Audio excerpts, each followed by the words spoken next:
I'm looking forward to tonight's feature because we have a real mix between the two sets. The first set will begin with Francis DiMenno, The Wrong Hero.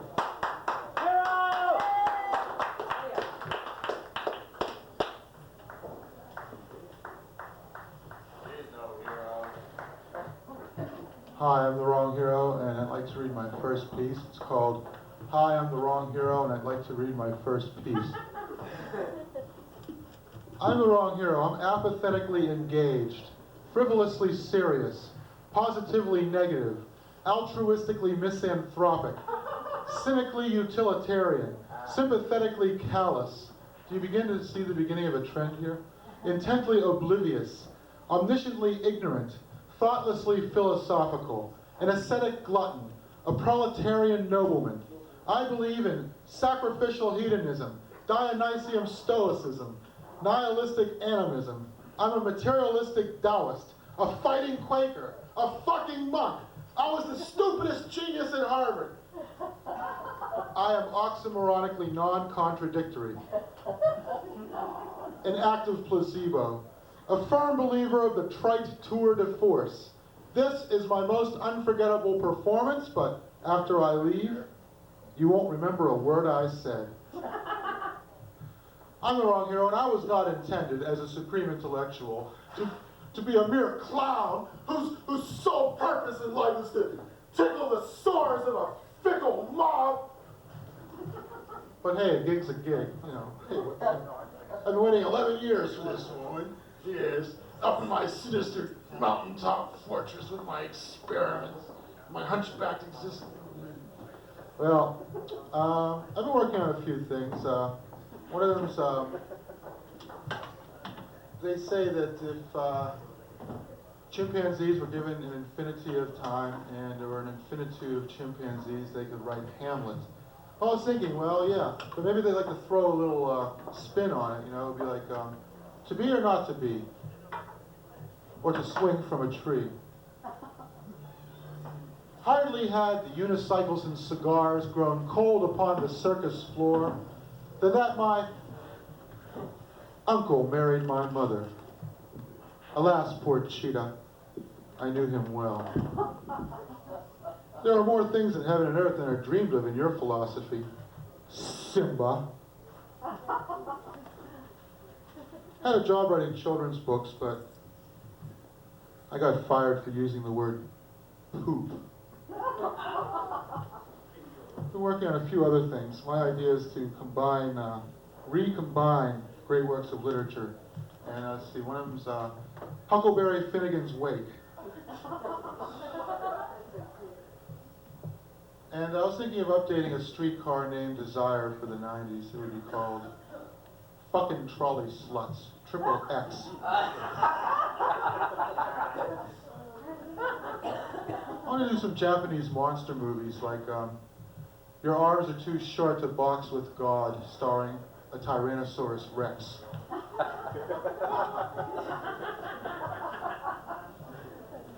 Or Samuel Beckett in Japanese horror films like Waiting for Godzilla. But I think the most ambitious project I'm working on is combining Hanna-Barbera and Sophocles. I call it the Yogi cycle. Yogi Rex, Boo Boo at Colonus, and Scooby-Doo meets Electra. I'm going to kill my father.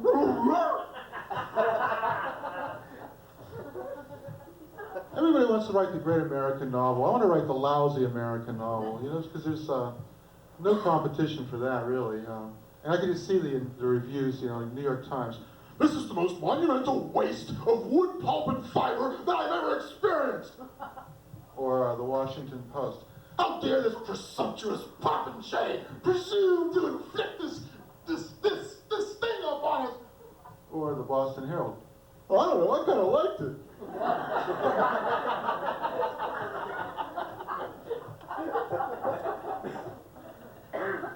On the way over here, I was thinking, everything's coming my way. That's because I was driving on the wrong side of the Mass Turnpike. got stopped by a policeman. Now here's the trick. When you call people sir, when you're forced to call people sir, just think of it as fatso. You know, like, let's see, 3 Big Macs, 2 extra large fries, and a milkshake. Here you go, sir. So, you know, and also whenever a cop stops me, you know, I got stopped by a cop. Whenever a cop stops me, I play a little game called Nice Victim, Mean Victim. Can I see your license and registration? Well, top of the morning to you, officer. Sure, and what's a police captain like you are doing a pound in the beat? Can I see your license and registration? Oh, yes, sir. Tell me, why were you going so fast? Well, to tell you the truth, officer, it's like this. I was pretending the accelerator was a policeman's head because I was sucking on a cube of LSD. And I wanted to get home before I melted. Officer, coffee and donuts, sitting and picking your ass and Dunkin' Donuts at 4 in the morning, sir. And he said, well, we'll let it go this time. See it doesn't happen again. I'm the wrong hero. Alcoholic. Drug addict. Easy guy to shop for around Christmas time. You may take that as a hint if you like. And I gave my girlfriend my girlfriend's an existentialist, so I gave her a disengagement ring.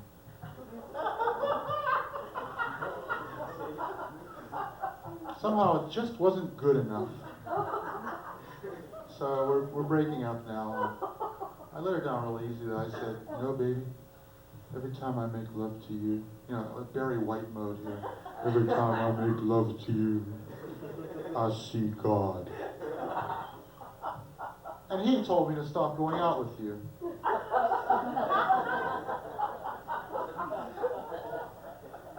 You know, on a more somber note, yeah, very somber when the piano's not on.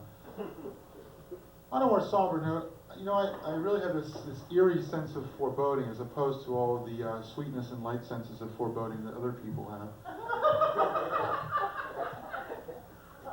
I think that somewhere out there there's a bullet with my name on it. Because it's been writing bad checks all over town. My credit's ruined now. So I went to the bank the other day.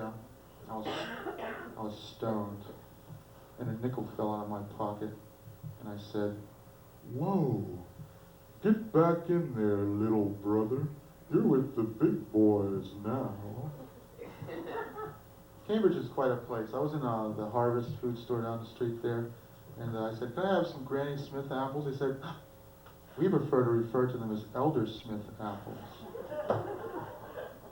Well, do you sell mixed nuts? Oh, we prefer to refer to them as emotionally challenged nuts. Now here's a controversial idea. Maybe they should switch the words poverty and poetry. They could have poverty readings and a war on poetry. Yeah. But here's the deal. What better way to make something mainstream than to declare war on it? You know, look at drugs, you know, war on drugs. Hey, drugs, that's great. So, you know, war on poetry. Percy Bysshe Shelley. Anyone who reads Ozymandias will be sentenced to death. I met a stranger in an antique You know, I kind of wish the government would outlaw me so I could be sold in front of housing projects for $20 a gram. I'd be saying, shake hands with a millionaire. I think maybe one of the reasons I'm a comedian, or at least I call myself one, and I play one on television, is I flunked metal shop. Because, you know, in 8th grade, I don't want to work in a factory for the rest of my life. You know, it's like, what is this metal shop? So I used to get the lead solder and melt it with the soldering iron and make little men out of them and put them in a vice grip and crush them. And the shop teacher would come up to me and say, what are you doing there? You're not making solder men and crushing them on the vice grip and pretending they're me now, are you? No, not at all. I was going to melt them over some grasshoppers later after school. Oh, that's good. A good manly thing to do. That's right. Yeah. They voted me scapegoat of the year. scapegoat of the year. What an honor. But now they're persecuting me because I refuse to accept the award. Some people say I have my grandfather's smile. That's because I'm wearing his dentures.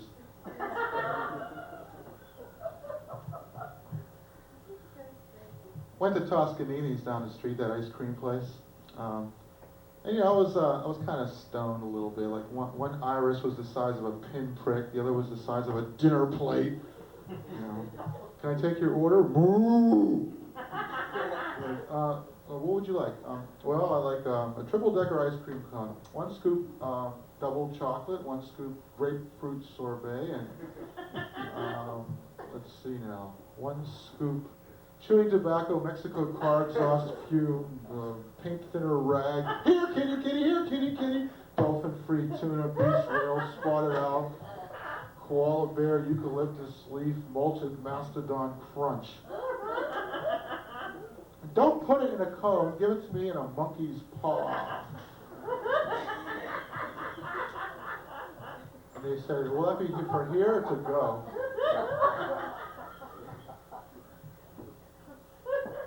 Went to my dentist, he's also my psychiatrist. He said, your cavities are all in your head.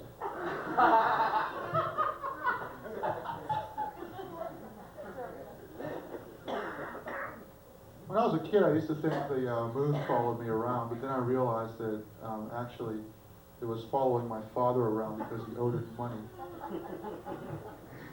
My dad was kind of like a hippie, you know, like he'd say, son, I'm going to teach you a lesson I'll never remember. Somehow. When I was in junior high school, they used to get 20 minutes to eat lunch in the cafeteria, and during those 20 minutes, we were entitled to play 1 song. Now, there were 2 warring factions in this high school, and one wanted, you know, there were the Greasers, they wanted to hear Blue Velvet by Bobby Vinton, and then there were the Soul Brothers, and they wanted to hear War by Edwin Starr. So every lunchtime it was like, you know, 1, 2, she wore, what is it good, Blue Velvet? Absolutely, I'm saying, wow.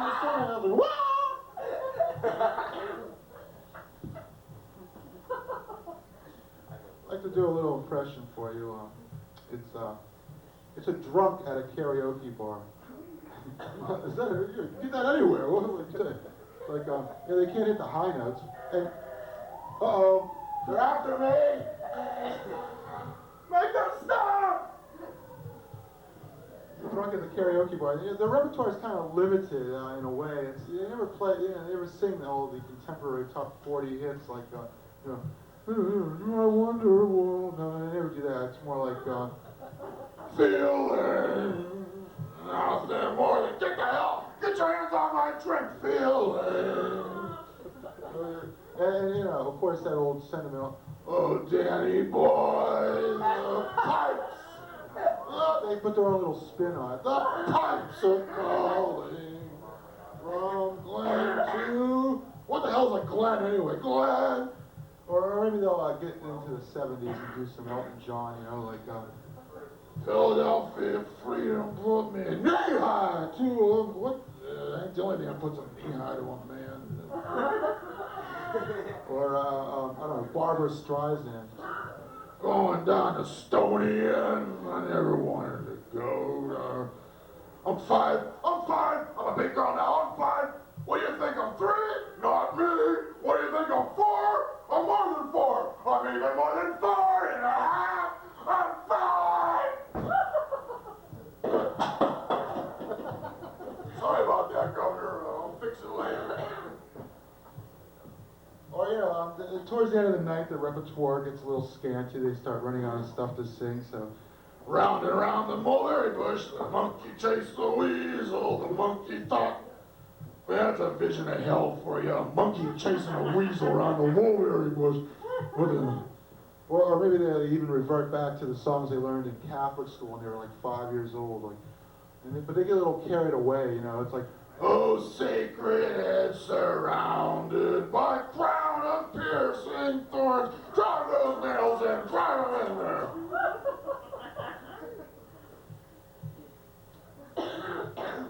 You know, booty out, and I've been to fancy motels and hotels, and I've been from Cottown, Arizona to Fiddlefuck, Arkansas. I've been from Truth or Consequences, New Mexico to West Hill, Missouri. I've been from Diddy, South Carolina to Pocoyow and the Sharp Stick, West Virginia. I've been from Chumley, Ohio to Dodge, Tennessee. And everything west of Yonkers, New York, and everything east of Riverside, California is hazardous waste, smoldering landfills, and frontier justice, where filthy, ornery, lice-infested hicks watch the grain elevator go up and down, and worship the face of Jesus on the side of a soybean oil storage tank, and twiddle their non-opposable thumbs all the live long day. In these Midwestern towns, they don't have Barsamians or bread and circus or even Stop and Shopping. 18 hours a day, you can hear the radio ad for the one supermarket in town. Midget Mart! Right across from the Purity Supreme, it's Midget Mart! That smell of mildew and freezer burn that hits you when you walk in the door means extra savings for you, because we don't bother to spend the money to clean our store. Come to our produce department. Are those pineapples or are those real live hand grenades? You never know. Midget Mart. We don't got no milk or bread or eggs or other sissy stuff, but we got the largest selection of chewing tobacco, snuff, and prosthetic jaws in the tri-state area. Here at Midget Mart, Tuesday's bargain day in our meat department. Our motto is, we break for roadkill. Only at Midget Mart. Now, we ain't got no trouble with powder puffs or petunias or perfumey water, but if you want 500 pounds of dynamite, a caged gorilla, and a monkey's paw clutching a jewel, we're the place to be. That's right, Midget Mart. Come to our 4th of July cookout and dwarf tossing contest. Watch us throw a real shrimp on the Barbie. Only at Midget Mart. We don't ask if you want paper or plastic. We just throw the shit at your head. That's why we got the fastest checkout lines in the business. Only at Midget Mart. Ooh, yeah. So that's what I like. That's what I like about the Midwest. Now, I got something on the back of those little sheets that I was handing out earlier this evening. I don't know how many of you have still retained those, but I thought it would be nice if we could get a little read-along, a little audience thing going here. Now, I don't know if you can read in that dim light, though. That's the problem. I didn't count on that. So maybe I'll just read a little bit of it to start you along. See, because the thing is, our kids, what do they have? They have Disney films and all this other crap, and nothing that really teaches them about the way things really are. And so, to remedy this, I've written something called Situationist Nursery Rhymes. And the first one's Little Jack Horner. Little Jack Horner sat in a corner eating his Christmas pie. He put in his thumb and pulled out a plum and said, "My selection of this plum, which clarifies my intent to make an ideological statement, symbolizes what Freud would call a food dirtying motif, and represents the expropriative greed of a state of arrested development stemming from a childhood burdened by affective deprivation due to the depredations of a ruthlessly exploitative, mercantilist society which rules and fragments the nuclear family by means of the iron law of wages. Nevertheless, what a good boy am I." And number 2 is Old King Cole. Old King Cole was ruthless in his oblivious exploitation of his objectified and thoroughly pacified salaried robots, who brought him his pipe bowl and Fiddler's 3, stupefying palliatives which made the otherwise intolerable boredom of his hegemonic regime palatable. And now the 3 little pigs. This little piggy went to the market in spite of the massive dislocations caused by the breakdown of the spectacular commodity economy. This little piggy went home, thereby demonstrating by his refusal to participate in the corrupt system the vigor of his struggle for autonomy. This little piggy had roast beef and was thereby culpable in depriving the third world of badly needed grain, and this little piggy had none, finally breaking once and for all the karmic chain of retribution. And this little piggy cried, "Wee, wee, wee," all the way home, demonstrating in so doing an admirable spirit of communal solidarity by refusing to be passionate about his own alienation.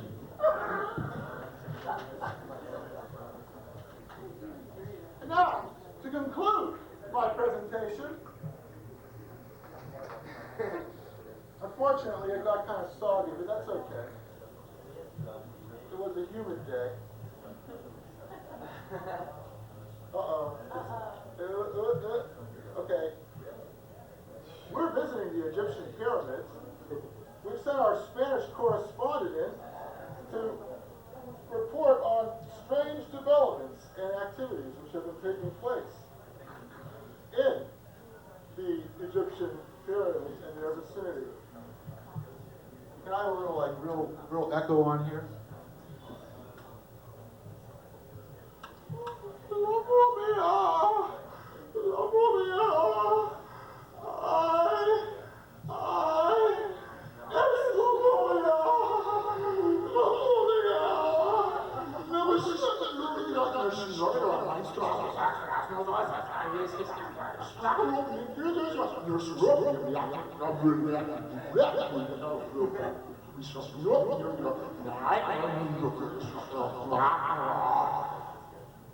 I'm the wrong hero. Thank you very much. Yeah!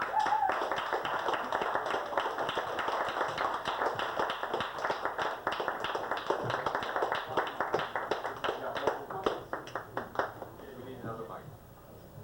There's one back by the. Oh, okay. Okay.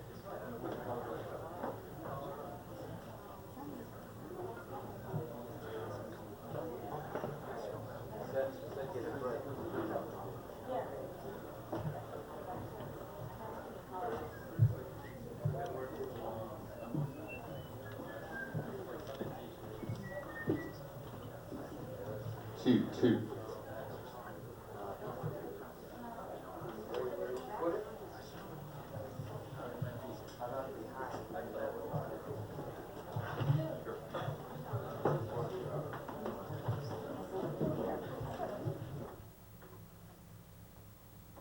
Hi, I'm the wrong hero, and welcome, because you are tuned to my presentation of The Wrong Hero in the Lousy American Novel, and this will be our last show of the year. The preceding show was shot at Stone Soup Poets on the 18th of November. Today's show is being shot only a bare few days later on the 21st of November, right before Thanksgiving, I might add. Yet another American motif. Anyway, The Lousy American Novel, and here's yet another bit of Americana for you. Back at ya. And anyway, wow, I got 1 hour and 36 minutes, and I got to be at work at 1, and it's 11:17. You figure it out. Let's see, 23. Woo! I got 7 minutes to spare. Fortunately, I can use some old footage at the end of this. I'll just barely make it, I think. I'll probably end up being late for work. You know, just the way it's going to turn out. I mean, there's no getting around it. I'm going to be late for work, so why fight it, right? But anyway, I guess I just got to be sure to leave 7 minutes at the end of this. So let's see, 23, 53. 53 minus 7, let's say 8. 53 minus 8, 45. So at 12:45, I've got to be ready to launch myself out the door. Unless, of course, I can come up with some other footage to show while I'm taking a shower.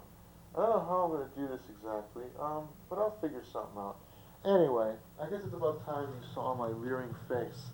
Hi, I'm the Wrong Hero, and I'm going to read you this project of mine that I had been working on in 1985, but sort of abandoned for the longest time. And although the original title was the somewhat rather pretentious Stalking the Hippogriff in Search of the Great American Novel, I think I'm going to call it The Lousy American Novel, more in fitting and in tune with the Wrong Hero's zeitgeist, so to speak.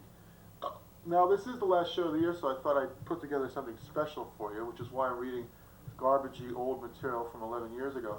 No, actually, you know, this was one of my more ambitious projects, and in a way it's a pity that I wasn't able to, what's this? Oh yes, the notes, the notes. So, here it is. For the first time ever, you are among the rare and privileged beings to witness what I call the lousy American novel. You know, it's a real pity I didn't get up a half an hour earlier. This would have been like so much better because I would have had just enough time to get everything done. As it is, I'm going to be late for work no matter what. Anyway, here it is, the lousy American novel. I do not know what quiet dead cliche it was that this preposterous notion, this dangerous passion, first took hold of me to ask, for posterity or otherwise, this question, when in short it was that I first and with finality firmly took leave of my senses, the question being, in its simplest form, what is the American notion of the great American novel? After I had asked a few people, the question eventually, gradually, almost imperceptibly became, assuming the validity of such a concept, if there had to be a great American novel, what would it be about? I will say at the outset that quite a few people misunderstood the question as it stood and sought to tell me why their favorite candidate for the great American novel qualified for the post. Some nominees: virtually anything by Twain, Moby Dick, An American Tragedy, something by Faulkner, Philip Roth, A Confederacy of Dunces by John Kennedy Toole, The Catcher in the Rye, Catch-22, something or other by Sinclair Lewis, Upton Sinclair's The Jungle, The Great Gatsby, Ring Lardner, Damon Runyon, Iceberg Slim, Thomas Pynchon, What Makes Sammy Run by Bud Schulberg, On the Road by Jack Kerouac, Hunter S. Thompson, Studs Terkel, The U.S. Army Field Manual. Now, nobody, or virtually nobody, mentioned candidates such as Booth Tarkington, who wrote Alice Adams, 17, the Penrod trilogy, and are we forgetting the most important one of all? The one that Orson Welles made a movie out of, his second and probably really last movie, The Magnificent Ambersons. Right, that's good. That's a good one. Charles Brockden Brown, who's an obscure writer of the 1800s, perhaps the first significant American novelist. Nathaniel Hawthorne, of course. Bartleby the Scrivener by Herman Melville, which isn't really a novel but a long short story or novella. Sherwood Anderson, who of course wrote The Magnificent Winesburg, Ohio, an American version of Dubliners, if I do say so myself. Nobody mentioned Emmett Grogan's Ringo Levio, which is one of my favorite books, or Robert Coover's The Public Burning, yet another one of my favorite books, and definitely a candidate for great American novel. Nobody mentioned the works of Jim Tully, who wrote Beggars of, Shadows of Men, Beggars of Life, and other books about his ventures as a hobo and professional boxer. Nobody mentioned Gene Fowler, who, strictly speaking, wasn't a novelist, but who wrote magnificent biographies, which in fact were every bit as good as novels. Nobody mentioned the Bible, which of course isn't American, strictly speaking. William Shakespeare, again, an Englishman. Although in The Tempest, he does write about the Americas, which were then being newly settled in 1601, 1602, thereabouts. And nobody mentioned the United States Constitution. Probably because it would be kind of inappropriate, but anyway. I was able, through repeated and persistent wailing, gnashing of teeth, and public displays of grief, little short of the whole sackcloth, ashes, and tearing of the hair routine, to ask, or at least guide my respondents, into the appropriate runnels of my query. Some answered to the best of their ability, others answered to the best of their ability and it wasn't good enough, others felt they had too much ability to answer the question seriously, so usually I didn't even bother to ask them the question. Some answered in a slow and leisurely manner, others glanced about worriedly and were relieved when the ordeal was over, others still tossed off a quip and went their merry ways. Some one-word answers frequently seemed the best ones of all, but very few of my respondents were content to stop at one word, and frequently elaborated, generally to gratifying effect. A few were stumped, and fewer still admitted it, but most were able to answer the question eventually. When you're an American, after all, the answer is singing in your blood, or so I would like to have you think. Here we are, Chapter 1 of the Lousy American Novel. My, I sure have the meeting out of the palm of my hand, was my first thought. No breeze blew, but when a breeze blew, it was a cold breeze, sure was, and on the hottest day of the year, July, Friday, Saturday actually, if you take into account the fact that it was 1 a.m., 1:30 a.m. to be precise. Precision is important. Teamwork counts. Clocks are big, machines are heavy, to quote Spiz Energy in their song, Where's Captain Kirk? The first person I'd asked the question, herein referred to, if at all, as Q, was my best friend John. He said, the great American novel would be about business, the idea that the whole world has turned into America. Australia, I queried. Australia too? Grim and somber, he gave no reply. He really is a very serious man. Much later, he said, what we seem to have is a laissez-faire oligarchy running this country which pays lip service to the idea of a constitutional government. But the whole laissez-faire approach tends to undermine the Constitution. The attitude seems to be, let big business take care of things. The next person I asked spoke along very similar lines, and he seemed both serious and indignant. That was Andrew. He said, whoever thought of the idea was stupid. The very idea is indicative of a national inferiority complex. America suppresses what's best about herself and inflicts universal destruction on the world. The great American novel would be about how everybody in America turns red and the country destroys itself. Actually, this man who asked not to be identified, and even if he had asked, I wouldn't have let him, has hit on something quite marketable if only he knew how to exploit it. The next person I asked, John Bonner actually, he disqualified himself since he was an Englishman, but he asserted, the novel isn't the medium best suited to America anyway. The greatest comment of what America is more the fact you need 7 items to make a cup of tea. When you go into a place to make a pot of tea, you get 1. A styrofoam or polystyrene cup, 2. A plastic lid, 3. A stirring or swizzle stick, 4. A tea bag, 5. A sachet of milk, 6. A bag of sugar, and 7. Water, hot water. And that expressed America more eloquently than any novel can.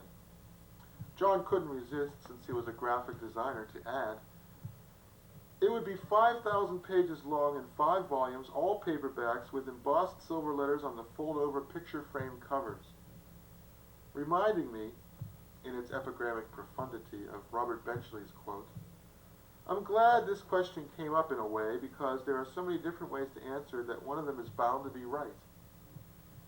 And as long as we're here, bring some pretzels and beer, and let's hunker down to this. Frank Norris said, the great American novel is not extinct like the dodo, but mythical, like the hippogriff. More about the hippogriff later. Lay down your weary tune, proceed down the old plank road, way down till you hit Route 51 and Route 66, and when the saints come out to meet you, shake my mother's hand for me. Jack London was just crying out to give us the answer when he snapped, I'd rather win a water fight in a swimming pool or remain astride a horse that is trying to get out from under me than write the great American novel. Note, too, how he casually neglects to capitalize the G in great, a high comic saga of the low seas or the not-so-old and sinister West. It all boils down to struggle. Meg, who at the time was 21, who was a psychiatric researcher, a videotape recorder and operator, said, oh, by the way, Meg refers to the great American novel as it, in much the same way as Salvador Dali refers to Bugs Bunny. Bugs Bunny is the most ugly and frightening animal in the world. I will paint it with mayonnaise and make it a work of art. So anyway, Meg's answer was, To Kill a Mockingbird. Silas Marner would be it. if it were set in America, and the plot would be he gets rich and learns to share. Catch-22. A Connecticut Yankee in King Arthur's court is close because it's about someone who gets to invent something ahead of its time. The great American novel would be like a combination of the Screw Tape Letters and Letters to the Earth by Mark Twain, but set in the 1950s, or maybe The Shoes of the Fisherman if it were set in the 1930s during the Depression. It would be about an American who becomes a great leader, like the Pope. Move over, Huey Kingfish Long. Agitate the pavement, Mayor Curley. Go on, Dick, scram. This is getting to be a habit. How's your ma? How's your pa? Tell Laura I love her. Pay the piper if you want to play the tune. You ain't heard nothing yet, folks. So hold it, because Tim, lead guitarist for the Gingerbread Men, said, this is Tim Sprague, by the way. He was eating a vanilla ice cream cone in a Baskin-Robbins when he answered this question.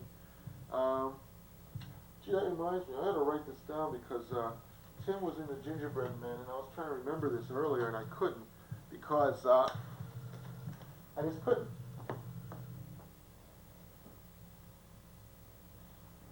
Because if you were watching our program 2 weeks ago, we ended on a song that Tim of the Gingerbread Men, and now of the band Fur,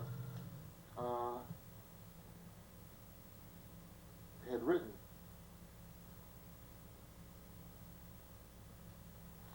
So, anyway, now we get to hear the words of the great man himself, unadulterated,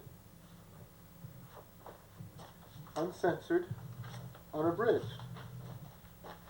The great American novel and all the craters and fissures involved. Spider-Man, Tom Wolfe, and Mark Twain. A quest for each individual to develop his own great American novel. A great American novel of the mind, perhaps. Take me out to the ball game. Roll me over, Moses. Roll me over slow. Roll me over the last time. Don't ever roll me over no more. Buy me some peanuts and Cracker Jack. If I had wings like Noah's dove, I don't care if I never get back. Talking to Rick in San Francisco, using up his free half-hour phone premium, I elicited this response to my question, what would the great American novel be about? And he replied, a fat cat and his helpless master in a pointless motorcycle chase across the nation, or leastways across the wild Missouri. Roll away, you rolling river. Later on, Richard got a chuckle out of some of these quips. Bird brain lowers North California's water table, sucking it up for Orange County's agribusiness. That was Allen Ginsberg in his song Bird Brain. Ed McMahon smiles and says, here's Johnny. Every night and day he is so bonny. And that's from Brian Wilson's song Johnny Carson. I don't think Richard was drunk at the time when he laughed at these little quips. Usually when he's drunk he stumbles up against people. This could be the start of something big, don't you think? Or don't you? You know, there's a lot of stuff that's been, oh man, that's too bad. You know, I covered up a lot of this stuff. And I realize now that some of these things that I've painted over are actually every bit as entertaining. Captain Beefheart's song, Ice Cream by Night, Sun Cream by Day.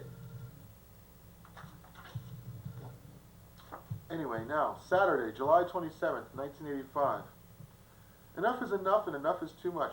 The first stranger I asked this question of was a tall gentleman with silver hair who was sketching relentlessly and skillfully the band that came on before a band called Scruffy the Cat in a nightclub called T.T. the Bears, decorated with a ghastly teddy bear motif. I think it was Valdez and the Sinners. The stranger seemed content, though acerbic, the most observant one yet. And his response was, any answer is a put-on. Who the hell knows what the great American novel is? I don't have any great expectations about it. I think I would like to be surprised. He responded as though I had told him I was planning to write the great American novel. He didn't mind answering. His name was also John. He was conversing with an attractive woman. Lest ye gather rosebuds, let me remind you she was his wife. I asked Billy Ruane, standing by, an old and dear friend who gave me a bicycle once so the frame is cracked now, but I'm still grateful, and he said, Horatio Alger and Marguerite Young, I dunno. This is from a man who loaned me his copy of The Hucksters by Frederick Wakeman, which is not about a band of huck lovers, writ small for kiddies to chaw on. No, sir, it's about advertising. This from a man who had urged me to see The Sweet Smell of Success with Tony Curtis, who was reading The Disenchanted by Bud Schulberg, a minor expert on Emerson who also played drums for a band with a strenuous name, now defunct. Havoc Incorporated, actually. I didn't know he played drums for Havoc Incorporated. Oh, he played a drum, I remember now. He got up on stage and started pounding on a drum. If I had known at the outset how difficult this would be, I wouldn't have tackled it. Bill is an actor, and his answer was what you might expect from an actor, if you were expecting any answer at all. So, anyway, Sunday, the July 28th, 1985, I ventured to Bank Street in Somerville. Tom Hutchison gave me a very long, concrete, and specific answer, and here's the short, illusory, and vague version. Conflicts, ongoing and contemporary. Assorted U.S. problems not solved. Solutions proposed, the more radical the better. Shake up ethnic weirdnesses and see what happens. Indians, Navajos, and Hopi, in a conspiracy between white survivalists and white supremacists. A group grander than exists and plotting to take over Antarctica. And I said, well, what about Australia? Besides, people already own Antarctica. It would be interesting to put all our weapons down there and blow it up, he asserts, but he doesn't mean it. Now, of course, there's a United States hole in the ozone layer over Antarctica. Well, I'll be hornswoggled. Land of Goshen, why, if that ain't the beatin'est thing I ever heard, then I don't know what. Have you ever heard the like? Thunderation and the devil, I ain't heard the like in all my born days. Scouts honor. Now, more about Tom later, but he did say, barking dogs are only heard, so nobody knows if they're really there. Reminds me, I don't know why, of the wry quip. I guess horses must understand me, for they are all my friends. Billy's girlfriend, Karen, in a phone call, opined, she was wearing a dress with buttons and bows. The great American dream. What's that, I quizzed. Whatever the great American dream might be. What's that, I prodded, impudently impatient by oracle-like. What it means is to be growing up with certain ideas and what it means to pursue different ideas and in the different things you go through when you're in the process of making a life for yourself. Care to elaborate? She tossed back her pretty head and with a merry tinkling laugh replied, getting disillusioned. Not a clear-cut disillusionment, but a difficult case. Lost illusions, a difficult case. Weaving a web with pictures and giving me cause to wring out my handkerchief, she rhapsodized. A brother and sister growing up in a transient family are unusually close. Their father would be an executive who moves around a lot. His corporation transfers him around. It would be about industry and business because that's America. I see, I said. Yuppie Dick, about a rare albino cetacean calf spotted while whale watching, or maybe a Connecticut yuppie in King Arthur's court. A Yankee goes back to Arthur's time, a boar's head won't fit in a Cuisinart. Or maybe death of a tragedy. Obscure relatives' convertible debentures fall into a lake. Nobody cares.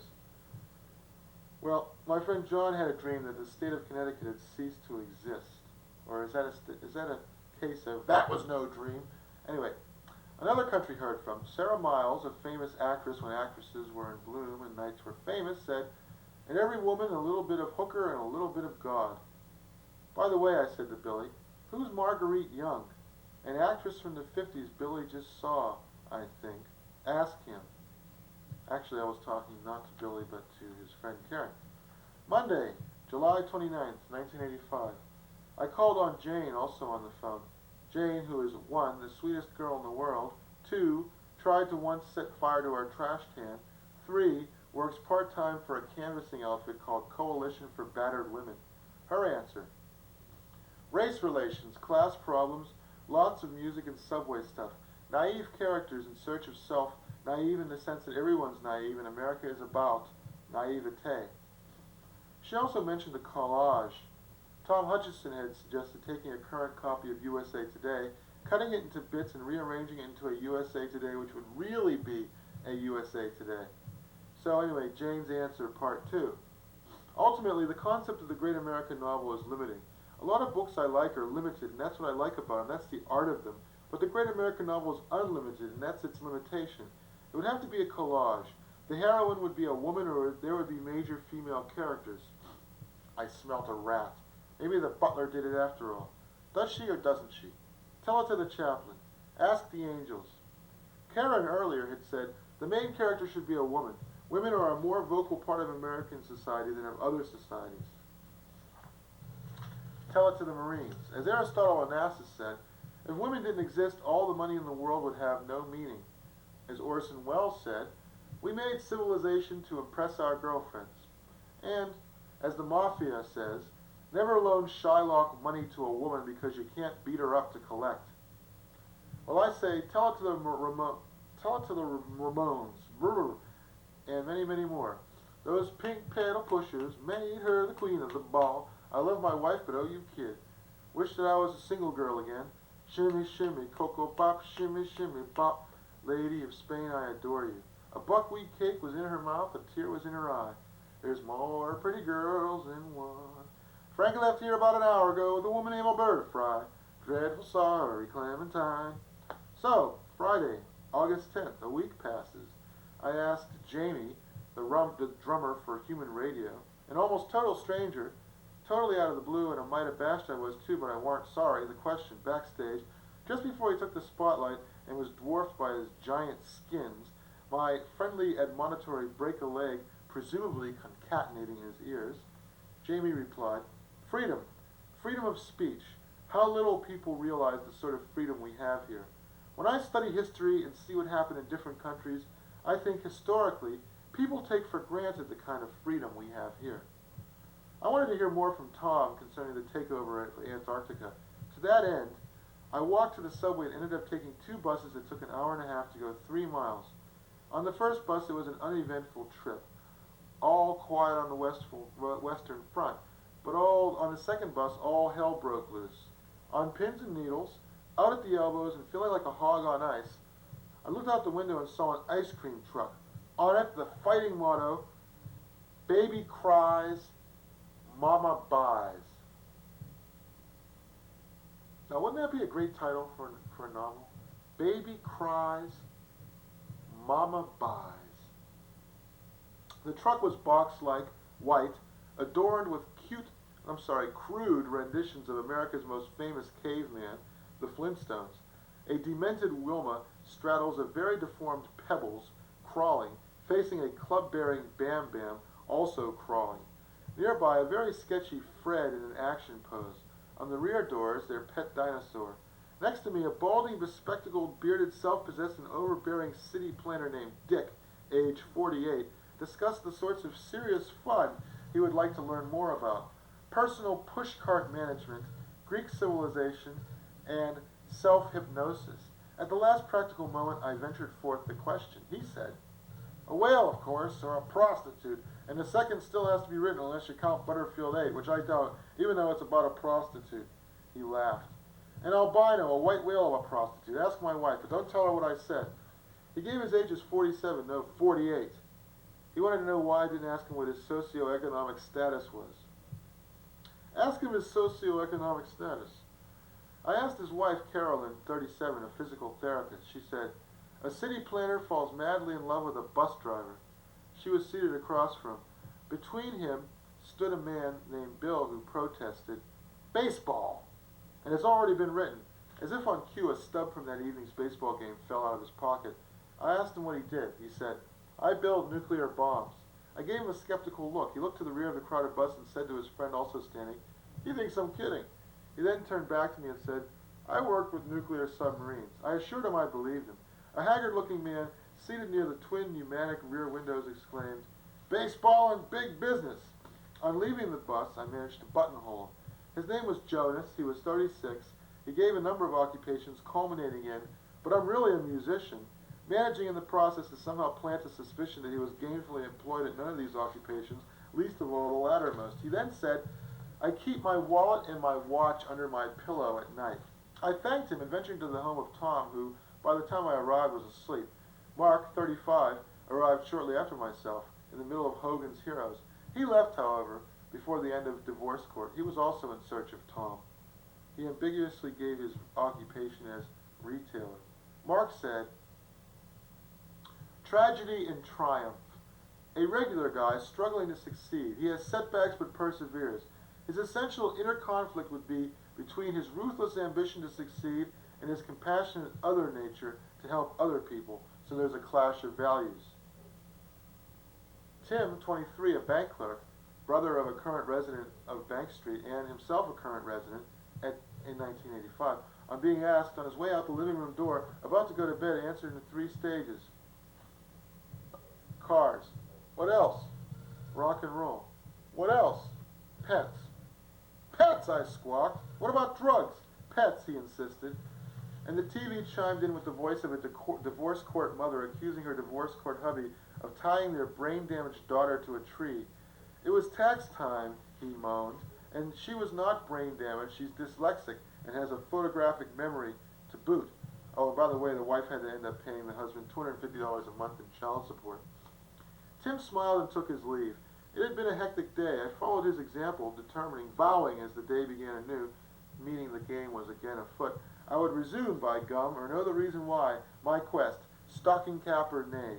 As I swiftly made my practiced way home, a few blocks from my home, I heard a black man say to a black woman in front of a bar, I like breast of chicken. I like breast of woman. There was something so appropriate about this throwaway line that at the time I could neither understand it nor appreciate its significance because it was writ too large. But tomorrow was another day. Tomorrow was a long time. Samuel Johnson defined the novel as a small tale, generally of love. Well, anyway, the next day, I managed to corral my friend Billy. He came over with an offering of Canadian bacon, and I, in turn, gave him some broccoli, almost fresh. The first thing I asked him was, who the hell is Marguerite Long? This is on Saturday, the 11th of August. And Billy said, she wrote a 1,200-page novel, Miss Mackintosh, my darling, about a woman who's an opium addict on a Greyhound bus. What about Horatio Alger, was my impatient query. Here it was, 9:30 in the evening, and Billy was still fudging his answer. I've never read any of it, but what's Horatio Alger supposed to be about? Upward strivingness, right? Marguerite Young's book concerns striving and copying out. Billy stared, startled, at one of the books in our kitchen library. Culture of Courage, a practical companion book for unfoldment of fearless personality, volume 4 of the Power Book Library. And he read the following, in the face of the infinite and eternal white light, behold the smile of courage. His honking and derisive laughter ricocheted around the tiny room. That's rich, he says. It was my turn to state. I have never heard this expression. It was my turn to stare because I had never heard this expression pass his lips before. He then picked up an antique Paris Review, number 55, from fall of 1972, and read, Welty, Eudora Welty. I write for it, for the pleasure of it. I just have to keep going straight through with only the thing in mind and what it dictates. Musingly replacing this volume, he then began an impromptu exegesis, which at first sounded as though it were going to take the form of an unsolicited confession, and ran as follows. What would you think about a junkie who is totally dependent and receives an allowance from some social service agency and is paid to infiltrate some anti-nuclear, anti-South American movement, and he falls in love with this big-breasted hippie chick, but he can't get it up because he's a junkie. He's on an anti-liberal mission, and he's funded by the CIA, and he wonders what he could do to fuck them up. But eventually he meets George Shultz or someone like that and gets a medal because he tries to trip up the CIA, but in the act of so doing, he's playing right into their hands. Billy paused to take a breath. It would be about not striving, sabotage, retreat, self-sabotage, sabotage of others. Also in it there would be these hardcore pornographic descriptions of sexual fantasies instead of sex, because this makes up for the sex urge. Not deviant sex, straight sex. Billy took a healthy slug of Bass Ale and resumed. Ultimately, the book would be about getting something for nothing. That's the American dream. Much later in the evening, as we were standing at a phone booth across the street from where I live, he added, he ends up running for Congress in Florida on the Republican ticket. Does he win? Of course! But before Billy told me this, we both went across the street to a local nightclub and we ran into Joey Incagnoli, Joey Harvard, who would describe himself as a jack of few trades including musician, engineer, and ex-24-hour store clerk. On being asked the question, he paused and said, "That's a good question. I'd say it would have to be about rock and roll or immigration. That would seem to be the two frontiers where they meet." He then ducked into the nightclub for a refreshing drink before I could query him further. But in the din, I followed him, but in the din I never managed to buttonhole him for details.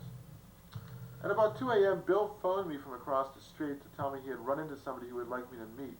His name was Richard M., and he was a graduate student in government. His response: "What would the great American novel be about? A great America, what else?" I guess I never thought of that as a serious question. It would have to have certain themes particularly evocative of America. Stylistically, it would have to say something in a way which suggests American style. The more it had of one of these qualities, of theme or style, the less it would have to have of the other, and in that way it would balance out. Most, not all of it necessarily, would have to take place in America. "When you say these qualities," I asked, "what do you mean? What is an American style?" He said, "Well, if we define style as a kind of or a way of writing, I guess you could say that there's a German style, say, of writing, and there's certainly a Russian style. An American style, I suspect, would be more straightforward and less ornate than these." By straightforward, I asked him, "What do you mean, journalistic?" And he said, "That's one. That's also British, the journalistic style. In America, the style ideologically involves less of an obvious morality, like, say, the Victorian mentality, and more of an element of moralism, a sense of morality, an awareness of a concern for morality, but not in a French or a European sense, even if it means writing in reaction. That's not an American idea to attack established institutions. Doing that is not the same as pointing out problems in the middle class in the way that somebody like Sinclair Lewis did." "When you mentioned Sinclair Lewis," I said, my ears pricking up in the same way they would if someone called to tell me it was raining soup, "which of his works do you mean in particular? Not 'It Can't Happen Here'?" "No, I don't think that was one of his better efforts. In fact, I don't think that's a very good book. I would mean some book like Main Street or Babbitt or Aerosmith." "Did you know that he was supposed to have co-written Aerosmith with Paul de Kruif, a famous cancer?" said Billy, hinting. "Biologist," I said, "an eminent scientist, won the Nobel Prize." "You mean," said Richard M., "that this man wrote half of it?" "No, he just supplied the facts." "Well," said Richard M., "getting back to morality and style, Huckleberry Finn is a good example of an American style. Some of the novels of Henry James, with their mixture of Victorianism and great psychological insight, provide an example of an American theme, even though James was an expatriate. Stephen Crane's The Red Badge of Courage is another example of an American theme. Thomas Wolfe wrote about America." "Thomas Wolfe, the man who never threw anything away," I said.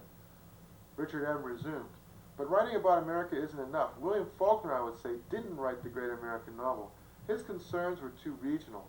John Steinbeck was determinedly American in style and theme, but I wouldn't put him near the top. Hemingway doesn't qualify. His themes were not really American enough for the most part. He reflected an American point of view, but he didn't describe the central themes of a great American novel in a direct sense, only in the sense of emphasis on the individual. I mentioned that Hemingway once, on completing a book, declared he had knocked Turgenev out of the ring. And Richard M. replied, "Well, for that matter, why couldn't somebody like Mickey Spillane be the great American novelist? Or stretching a point, what about L. Frank Baum?" He looked at me skeptically and asked, "This isn't going to be written by a computer, is it?" He asked this question in response to my having asked him his age and occupation and age. "No," I said. "I'm 28, he said. "So am I replied for no good reason. "I'm a grad student.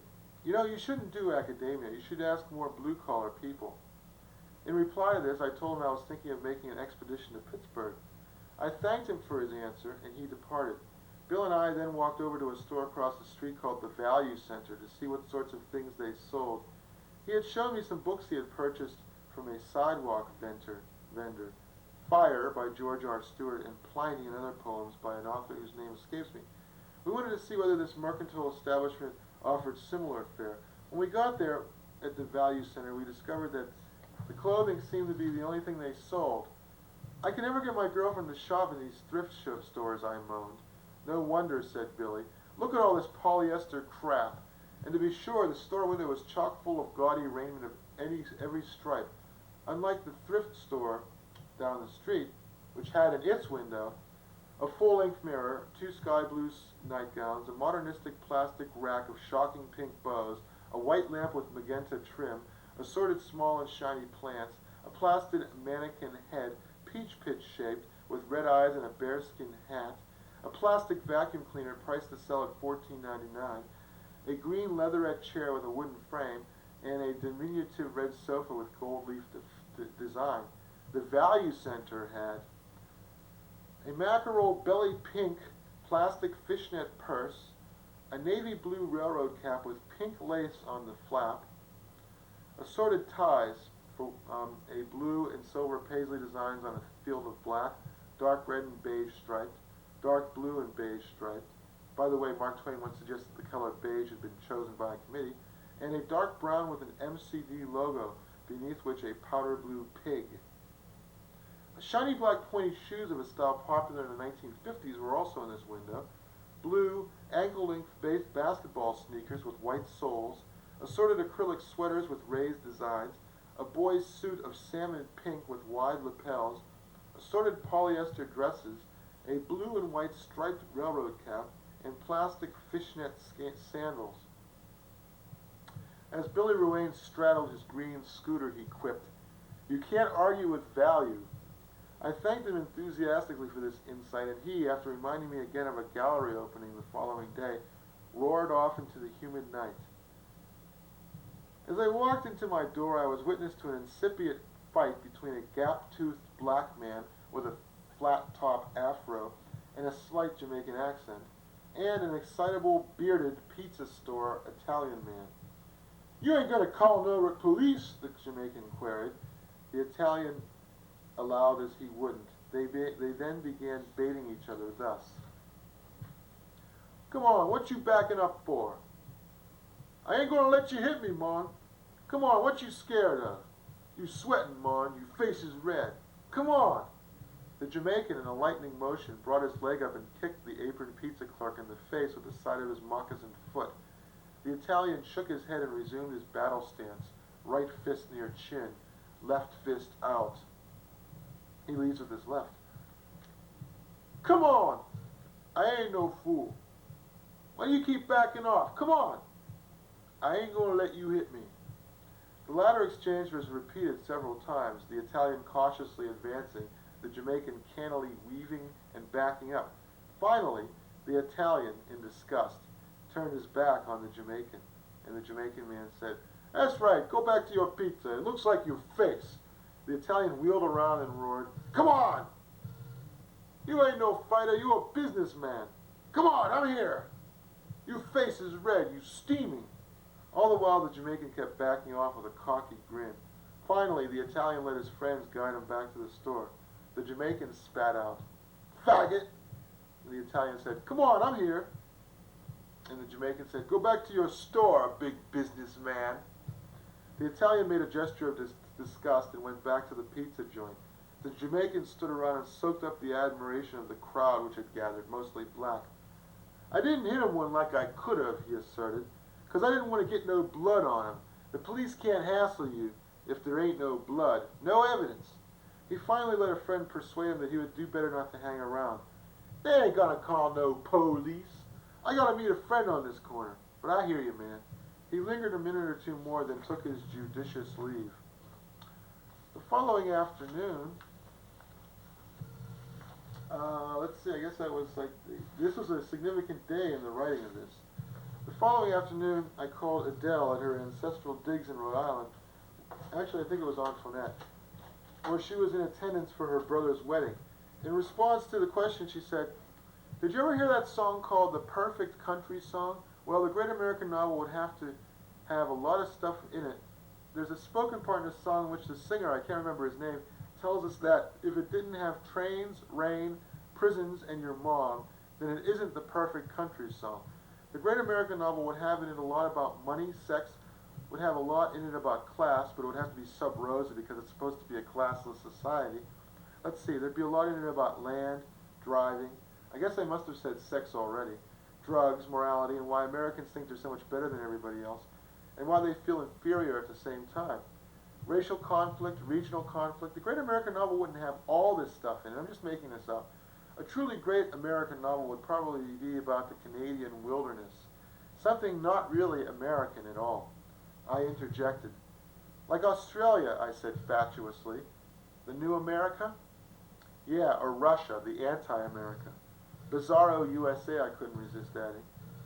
She said, I think it would have to be a first-person narrative about this guy who had an alcoholic mother and his father abandons them, and when he becomes a man he goes searching all through industrial America. Of course, along the way, he'll become rich. You see, ultimately it would turn out to be nothing but a cheap morality play. He would find his father. A long pause. And then what?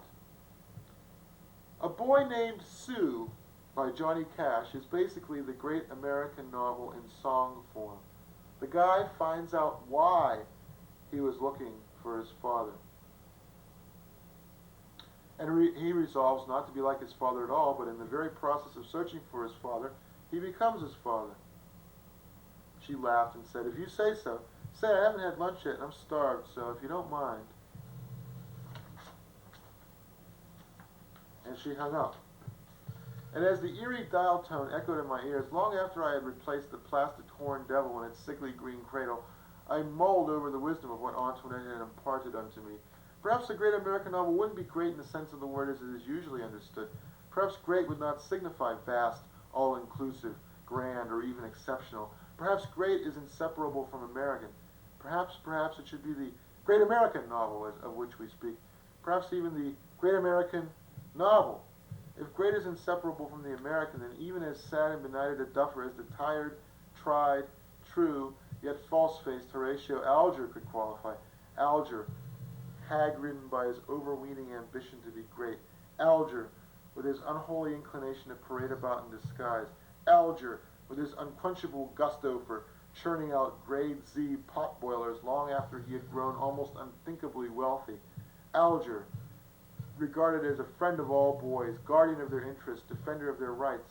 Alger, who was all this and yet at the same time also something quite different, a purist, a moralist, a temperance advocate if not a downright prohibitionist, who nevertheless harbored a passion for these self-same boys, which is known in the dispassioned Latinate jargon of today as pederasty. Although I'm basing all this on a biography which has been proven to be false, Alger, who on his deathbed raved about the masterpiece he would never be allowed to finish, entitled Tomorrow, the plot of which, unfortunately, had already been appropriated by no less an eminenza than Charles Dickens, whose own title for it was A Tale of Two Cities. Alger, raving, who was once and indeed for all time silenced by the reproach of the gentle aunt who stood vigil at his side to the last, who said, Alger, Horatio, don't you think you have written enough? Not only had Horatio Alger written enough, he poisoned the wellspring of American thought and American literature, turned what was in his day already a cliché into an even more irreducible cliché, and the irony of it was, did so totally unintentionally. Alger's credo had been work hard, be honest, and with luck, success may come your way. But credos have a way of changing to suit the needs of those who feel they have no choice but to give them credence. Alger's dictum was shortened and simplified to work hard, be honest, and success will come your way, a statement less palpably true than its hoary forebear, albeit more palatable. However, a second thought came to my mind. If we are willing to discuss seriously a hack scrivener of boys' books as the great American novelist he so assiduously aspired to be, why should we stop there? Perhaps this novel we're so earnestly in search of, I thought, isn't a novel at all, but merely the American equivalent of the novel. Perhaps, in other words, Citizen Kane is the great American novel, or The Best Years of Our Lives voted by the readers of Steve Canyon, that movie which most exemplifies the spirit of what America is all about. Of course, this was in 1948.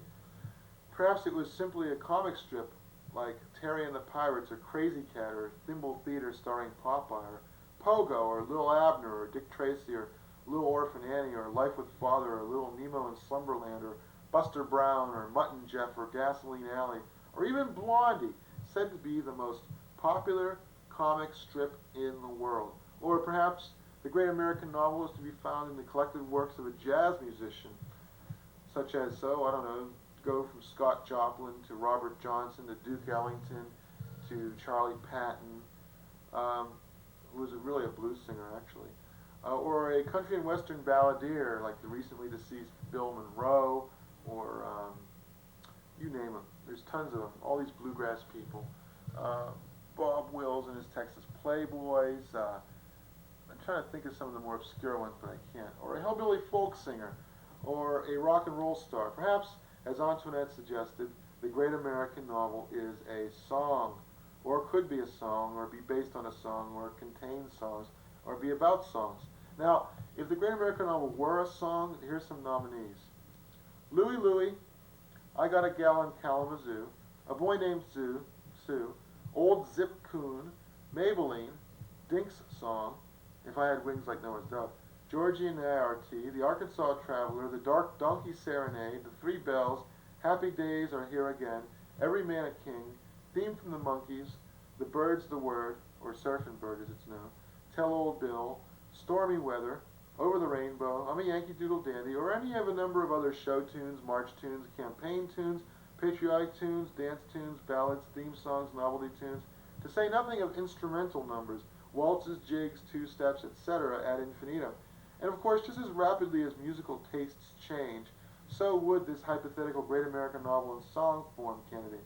Every 10 years, let's suppose, the title would trade hands. The 1920s, Yes, We Have No Bananas, would give over to Brother, Can You Spare a Dime, to Chattanooga Choo Choo, to the Ballad of Davy Crockett, to Hit the Road Jack, to Raindrops Keep Falling on My Head, to whatever you want to dominate for the 1980s, like say Little Red Corvette, and then into the 90s with that big Nirvana song, Smells Like Teen Spirit. But these speculations are parenthetical. When I asked Meg this question, she said some of these songs would be like Big Bad John, Racing with the Moon, and Papa Mau Mau by the Rivingtons also comes to mind. Anyhow, in the midst of my ruminations, I fortuitously recollected that my self-appointed task was to collect impressions, not give them. Charged anew with a sense of mission, I proceeded to the all-important gallery opening which Bill had alerted me about. Nor was I disappointed, though the first person I asked, who went by the name of Ace and who had a homemade tattoo on his left wrist with an arrow pointing in both directions to prove it, and who was guarding the cigar box in which patrons at this combination gallery opening and concert were to contribute donations for the beer, said simply, I couldn't even answer that because I haven't done a whole lot of reading. There's so much you could go by. The next person I asked was Roger Miller, who had been the Boston Roger Miller, who had just been given a rather scratched copy of Roger Miller's Greatest Hits as a joke.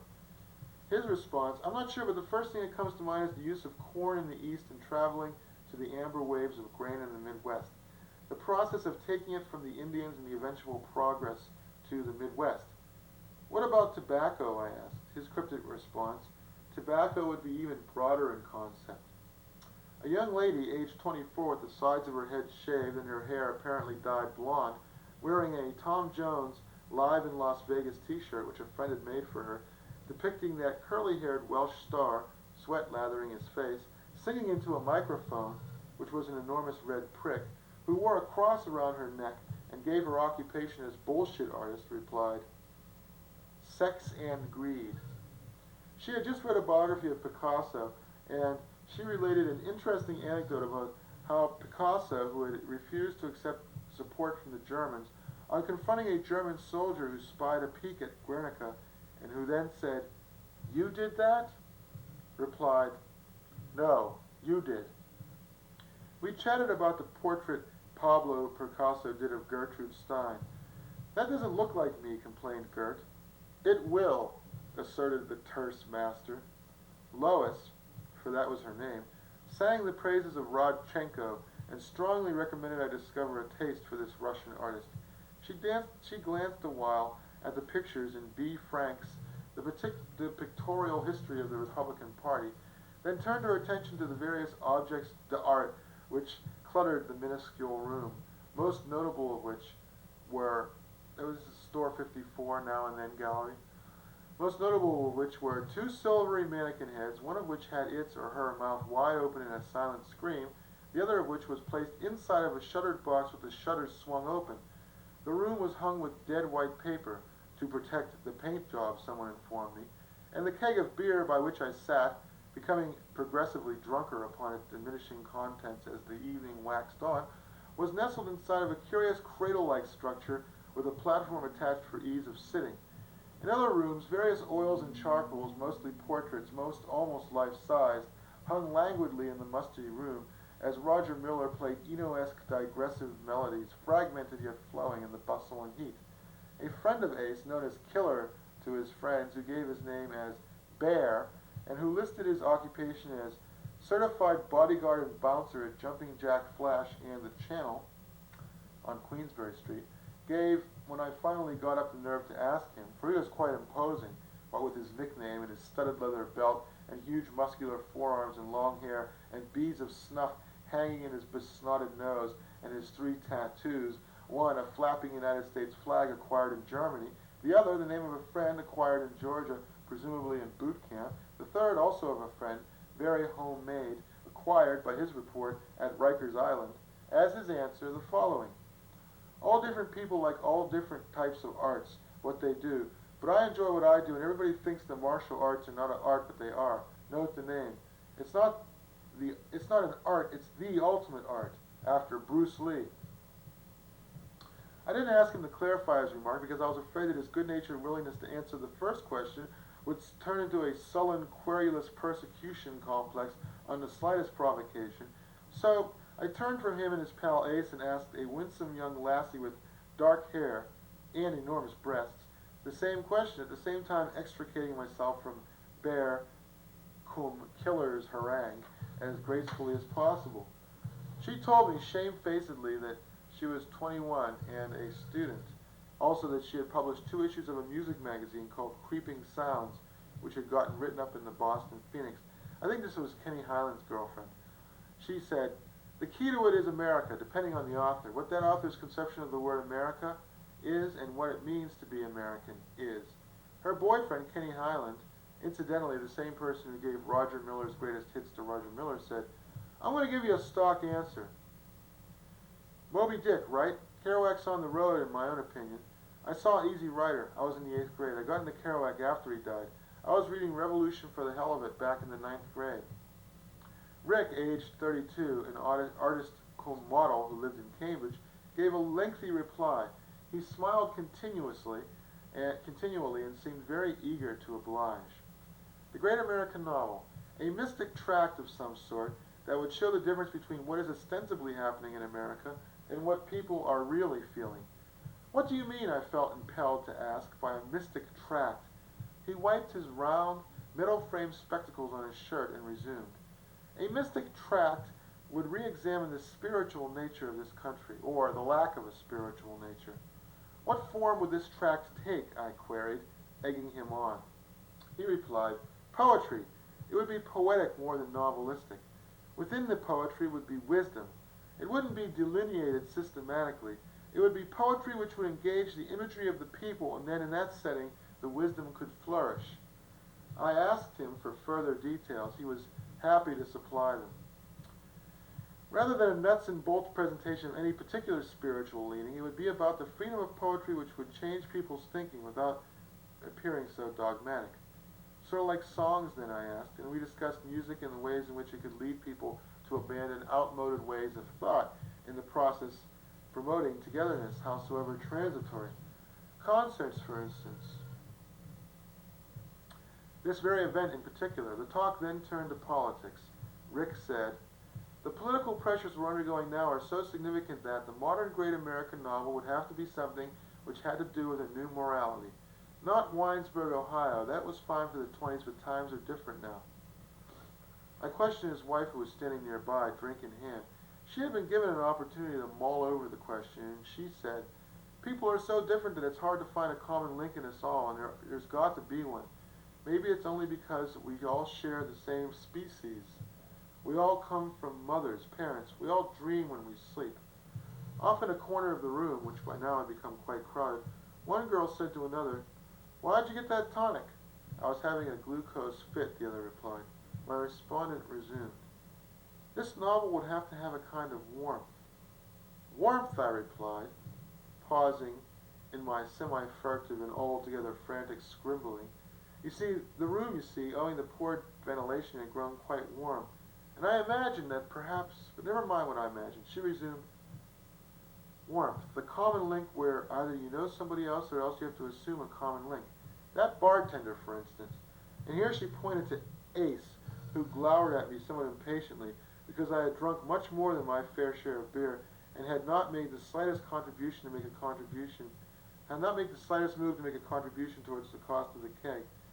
Luckily, my friend Bill happened to stroll into the room, and it didn't take very much nudging on my part to persuade him to donate $1 on my behalf. She resumed, "The second I saw that bartender, I felt close to him. Oh, brother," I felt like saying. "When I first saw him, I thought he had crashed the party and would just as soon cut my throat as look at me. But I held my tongue and told her that I had a quite interesting chat with good old Ace over there, and as his name glibly rolled off my tongue, I groaned inwardly because I was being supercilious and patronizing to a person, Ace, that is, who in no way deserved such treatment. I queried my respondent, who, notwithstanding her husband standing not more than 10 paces away, was beginning to grow, through the fog of ethanol which was hampering my own deductive thought processes, quite attractive, especially when she, with her well-rounded pucker, through lips which in earlier age which would refer to as bee-stung, allowed the word warmth to roll repeatedly, luxuriantly from the tongue, which darted with fitful abandon between those already mentioned attractively liquescent, rose-tinted lips. Lost in such a reverie, I was hardly prepared for her next statement, which was, "The moment I saw you, I felt close to you." Startled, I glanced quickly at her, and then at my notes to see if there wasn't any connection between what she had just said and what she had said prior to that. But I couldn't understand what I had written. The words were crawling around on the page like spiteful ants. She sipped enticingly at her drink and said, "Warmth is having to trust the common link between fellow beings. I think a lot of stories are violent because in America, the more you trust somebody, the more you have to expect the worst. People misunderstand what you're trying to say unless you underline the point with violence of some kind.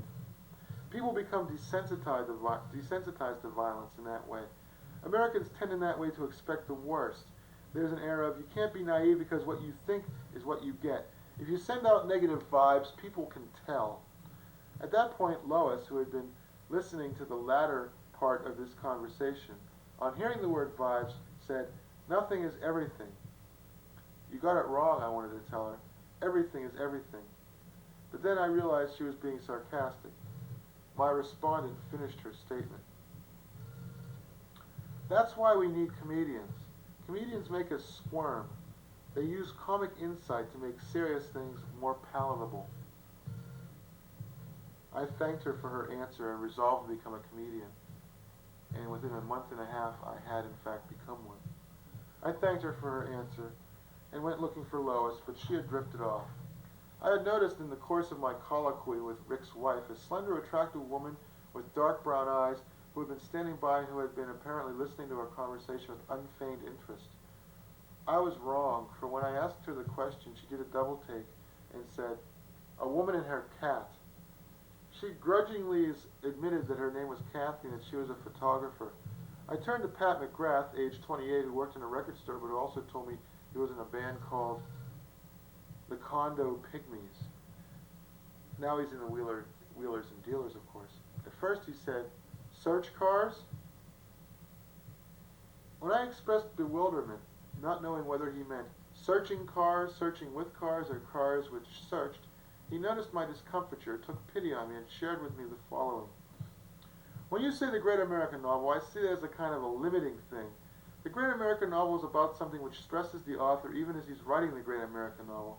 It's universal, but it's personal, and being personal and universal at the same time means it's different to everybody else, and everybody else can see it's the great American novel, even though it's the perception of one person. If I were writing it, I'd be in it, by and large, and if you were writing it, there'd be a chunk of you in it." I never did find out what he meant by search cars. The next person I asked said he was a cameraman for the movies. He told me. A farm in the Midwest someplace. It wouldn't be about the Midwest. It would be about the birth of a new attitude which would germinate out there. Why the Midwest, I thought. Superman? Populism? He said, I always have dreams about the Midwest. Later he told me, maybe it would be about finding a different way to sell things to people. You would get people to desire a lifestyle you offer them, and then you would colonize them. Sort of like tobacco. But in the meantime, I had gotten into a conversation with a woman calling herself Sarah E., age 25, who said she was a publicist for a photographic research center. The cameraman, Richard, asked me if I had ever seen the Coca-Cola Kid. It's about some guy who goes to Australia to sell Coca-Cola there. Australia, at last, I thought, exultantly. Taking off from Richard's remarks, Sarah said, I only recently found myself glad to be living in America. I used to resent the way America is, a choice between white bread and dark bread. Before I could ask her to clarify this cryptic remark, she launched into a discussion of a book by a man named John Smith about the Kennedys, called Dynasty and Disaster.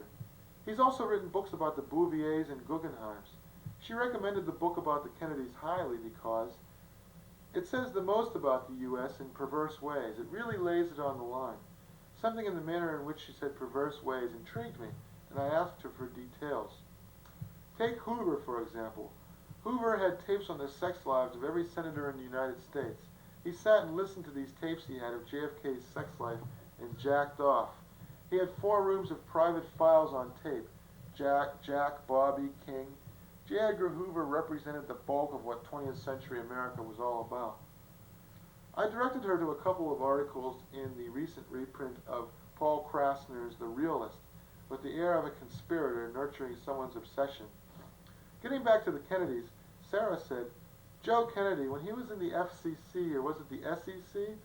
It must have been the Security Exchange Commission, I said. Roosevelt owed him a favor, so he put Joe in.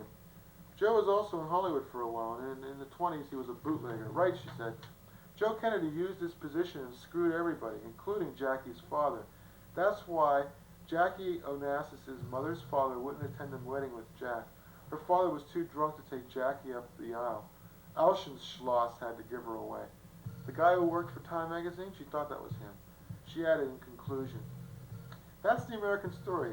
That also has something to do with, in a way, with why people support Ronald Reagan. Ronald Reagan, a born public relations animal, and Nancy. Nancy fudged her age, as if it makes any difference. Nobody cares anymore. How old are you, the reporters asked her, and she said, I don't know, I haven't decided yet. From the crowd, Kenny, who gave Roger Miller the Roger Miller record, came up to us and told me, do you know what Elvis said? Elvis said, we believe in God for one reason. He created rock and roll. Did Elvis really say that? I asked him. He asserted it was a fact. We reminisced a while about a party at which we had met some weeks ago at a place called, by its residents, the E Ranch, at which there was a vile champagne punch in honor of their newly installed bathroom, and at which there was a jello salad with spare ribs and assorted crayons and ham bones floating in the colorless muck, and at which there was also a macaroni salad with the pasta dyed all the colors of the rainbow, slathered with mayonnaise, which thankfully had been left its original color, and bits of celery and onion. On the prompting of the hostess, I took a big bowl of it home with me. Actually, it was quite tasty. We talked about records for a while. All you wanted to talk about, he said, was the Left Bank and the Zombies. I told him I had listened to a couple of Argent records and they weren't very good. He told me he had so many records he was planning to give some of them to the Salvation Army. Don't do that, I said, the glint of greed glowing in my eyes. The least you could do is sell them cheap to some record store so the collectors can get a crack at them. Those thrift shops don't know how to treat records, they ruin them. He assured me that nothing he was planning to give away was anything either a collector or a record store would want. Spying a local musician, Kenny pointed him out and suggested I might like to talk to him. Actually, I had met him years ago. His name was John Havorka, and he sang with a band called the Turbines. Back then it was called Noise Pencil. I remember that in a song he had written, he had described Weirton, West Virginia as a country and western slum, and now I had the opportunity to ask him if he was from around there. He was very gracious and seemed very shy as he answered, no, I'm from Wayne, New Jersey, a sub-slum. He then described in great detail a highway which stretched from Penyan to Lake Ontario and said it used to mark a boundary line between states.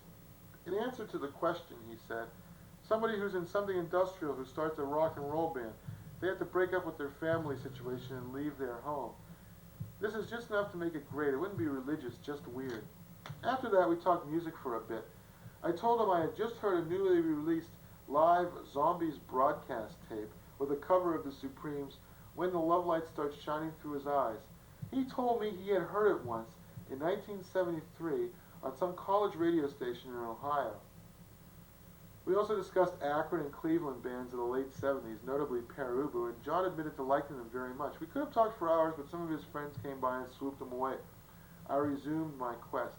Ted, who gave his age as 34 and said he designed during the day and was an ad agency artist at night, gave the following replies. What is the great American novel? Food, sex, and music. He elaborated. It would be simple but free. That's what we all are. We are Americans. He added, did you see First Blood Part 2? That part at the end where the Colonel says, what do you want? What do you want from America? And Rambo says, I want to love my country, and I want my country to love me. But he wasn't satisfied with that answer either, and he buttonholed me later saying, God, art, and sex, which spells gas. By making this point, as you well might imagine, I thought he was probably making fun of me, but I had other worries to occupy me. The next person I asked, Bruce, age 38, at first was evasive. What do you do, I asked. I don't, I'm retired. And when I asked him the question, he said, somewhat peeved, I can't answer the question. All I can say is that baseball makes me puke. But a little later, he had evidently reconsidered, and he regaled me with the following tirade. I don't go for sports. I don't go for baseball. But I live 2 blocks away from a ballpark, Fenway Park, and let me put it this way. I often think that admission to a ballpark is not by ticket, but by the fact that you're required to come with 4 six-packs.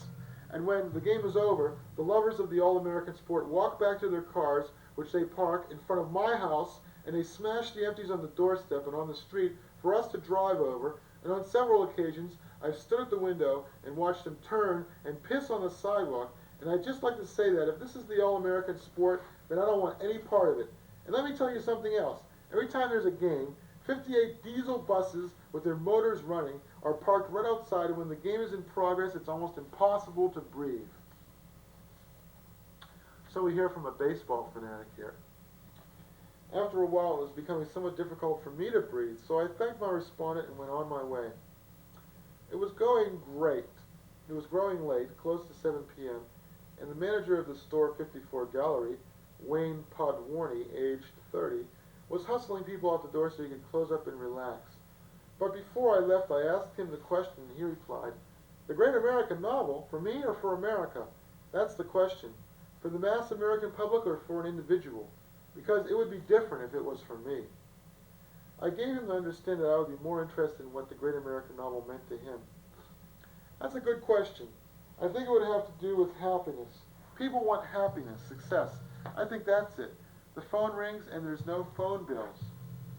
Wayne seemed increasingly anxious to close up the store 54, so I didn't presume to question him further, although once outside, on sequestering T-Max, editor of local music publication The Noise, and instantly recognizable by his brownish hair, goatee, and red beret, he replied bemusedly, it's not in my field. I don't read novels. To me, the great American novel is something weird that I don't want to talk about, which seemed to me, as I staggered off, somewhat the worse for fatigue and drink, particularly drink, to be a perfect response for what had been an interesting afternoon session. However, on espying a winsome young lady named Lolly, about 21, I asked her the question, and she said, it would be set in South Africa, which seems really American to me, and it would be about a small business. If I had had more of my wits about me, I would have asked her just what it was about South Africa which reminded her of the United States, but since I didn't, I stood and listened to her as she described me the plot of a movie she had just seen called The Coca-Cola Kid, about some guy who goes to Australia to sell soft drinks to the natives. And so I excused myself, having already heard the plot, and staggered to the subway. Something about the sticky, humid ride must have been instrumental in reviving me from my languid torpor, perhaps because in the course of it I must have sweated out all the alcohol I had consumed. In any event, I decided to venture out, go to Somerville, and call on some more potential respondents. Nor was I disappointed. Dave Kellogg, 26, managerial accountant, inveterate fan of assorted war games, was at home. His reply: "It would, but first let me preface any remark I might make by noting this, that different people have different American dreams, and I guess the great American novel is supposed to be about the great American dream." And what's that, I asked? It's a question of what the American dream is to you, to me, to everybody. They all, I think, have certain things in common, like happiness through the fulfillment of self, and, I would imagine, love and such things. Probably the major question is what represents fulfillment of self. People basically agree on what love is. And then Dave went on, waxing somewhat philosophically. Happiness is basically the maximization of pleasure and the minimization of pain. If I were to write the great American novel, it would be about people who get together in some venture that takes them outside of themselves, outside of their day-to-day toil, to allow themselves to achieve something, some great adventure. It means that the great American novel is really an adventure novel, and the only book I've ever read that even comes close to that, there's two of them actually, Fear and Loathing in Las Vegas and The Monkey Wrench Gang by Edward Abbey. It's about four people with separate destinies who are drawn together into a pack whereby they become eco-terrorists in the American Southwest, sabotaging mines and developments, basically. It's coming out in a deluxe 10th anniversary edition. They're going to make a movie out of it. Of course, this was in 1985, and I have yet to see any film made on this particular novel. At this time, another resident, Bill Tivenin, came into the living room, and I lost little time in putting the question to him. I collaborated with Bill Tivenin on a play 2 years later called By the Same Hand, which was produced at the LA Theater, but I didn't know him that well back then. He's sort of like Trevor on All My Children, if you're familiar with that. He said, "I've read it already. How about that?" It's about loggers, men who work with trees, cutting trees. A song by a reggae group called U-Roy came on the stereo. "Hold it," said Bill. "This is my favorite song." After it was over, he resumed. It's about a family against the union, love amongst the family. Sometimes a great notion is the greatest American novel of the 20th century, and I'll testify to that. Bill told me he was a travel consultant. Dave Kellogg alerted me to a barbecue to be held 2 days later in honor of Carl Smith, a former resident who was returning from Germany, having spent a year and a half there. John Bonner told a funny story about a man on British television whose act consisted of his concealing ferrets in his trousers. Lucky they weren't weasels, someone said. There followed a debate as to which animal was more vicious. Weasels won out, though it was conceded that ferrets were pretty nasty creatures as well, and that you certainly wouldn't want to put them in your pants unless you were wearing an iron jockstrap, somebody else said. 2 days later, I dutifully made my appearance at the barbecue, arriving early enough to help slice carrots and mushrooms for a side dish of chicken and rice. Carl and his friends, Paul and Tom, who had driven down to New York City to pick him up, were to have arrived the day before, but had car trouble in Connecticut. Isn't that just like them? On the way back, and had been unavoidably delayed. They called at 6 in the evening to inform those assembled that they expected to arrive at 9, but as 9 o'clock and 9:30 rolled by and none of them had made their appearance, an agonized debate arose as to whether or not to start the proceedings without the guest of honor. Luckily, just as the dinner guests were to take their places at the picnic table on the back porch, the three of them burst through the door, and everybody marveled at the perfect timing of their arrival. I was anxiously impatient to ask the newly arrived Carl the question, but decided it would be wiser to wait until he had gotten some grub in him before startling him with such an impertinent query. This acutely scrupulous reticence did not, however, prevent me from asking after dinner a guest, Bill W. Is that Bill Worstel? 27, physics graduate student, the question. Bill Worstel said, As long as it's my opinion you want, I'll make it personal.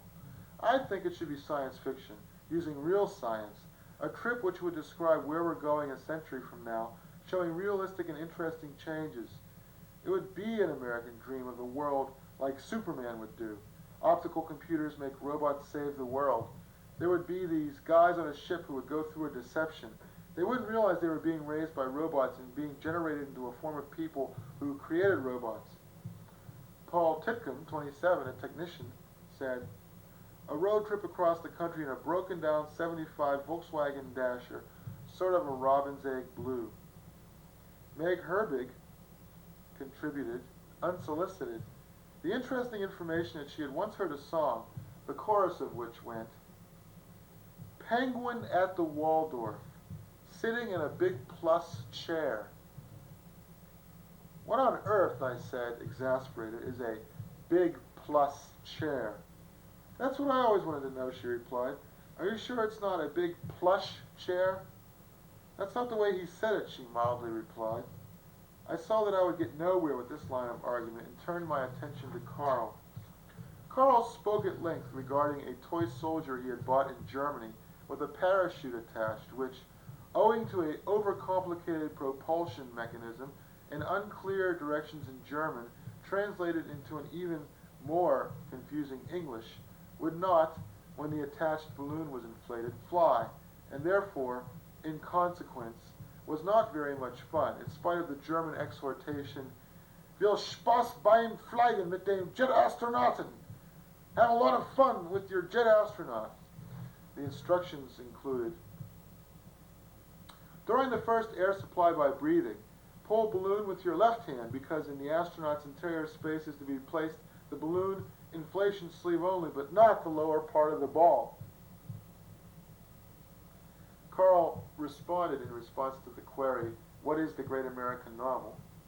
"A story of travel and restlessness with our jet astronaut, dropping him onto Venus, parachuting him, and collecting information about cultures, and waiting for someone with enough compassion and intelligence to reinflate him and send him on his next destination after carefully emptying the condensation from his engine module compartment.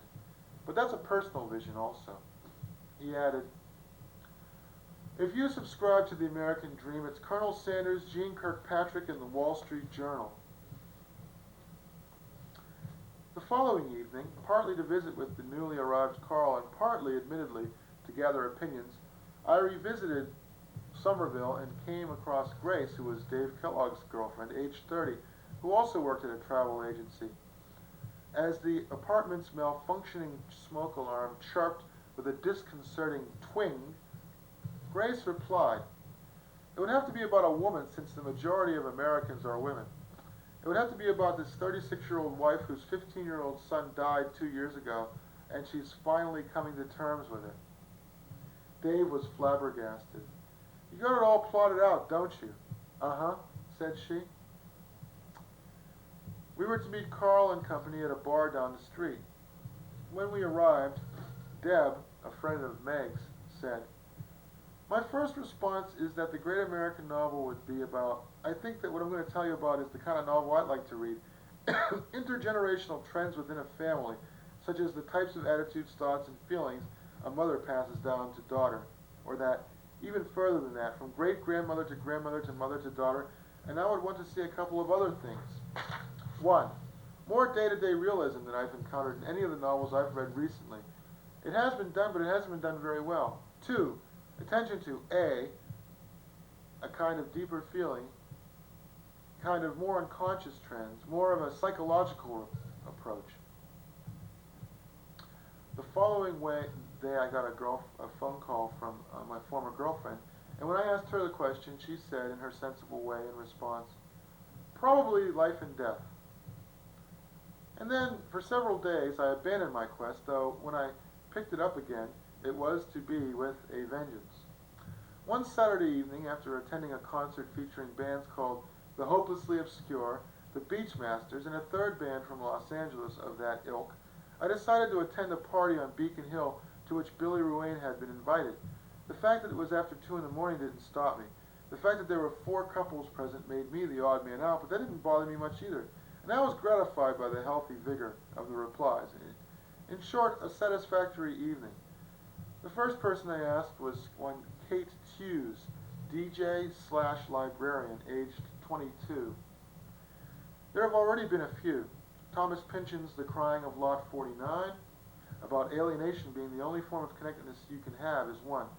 I think it's going to involve really how people end up believing this fucked up thing. To me, it's the Great American Novel would be like any number of great American things, because basically people want to subscribe to some ideology, some kind of closed-mindedness, not including everything that doesn't matter. The Great American thing is whatever myth you have about your country, subscribe to, disagree with, especially with Americans. It can accompany a number of different things, especially because people think they can do whatever the fuck they want, which is also not true. Essentially, the Great American Novel is about the constant frustration of all the myths you might once have subscribed to. We argued for close to half an hour over whether there were any authentic myths left to speak of. Kate asserted that there were. I protested that it seemed that nowadays people were being force-fed mythic or myth-based material which they regarded as myths, but which was superimposed from above and therefore failed to meet the criteria of genuine folk-based myth. Kate maintained that A, people have always had myths forced on them by their social superiors, so-called, and that B, the fact that they came from above does not necessarily invalidate them as the product of a folk-based sensibility. In the background, a song by the California-based thrash combo the Minutemen was playing, called One Down, Three to Go, referring, I suspect, to the Beatles, and as such, fitting soundtrack music for what was rapidly becoming a rather heated discussion.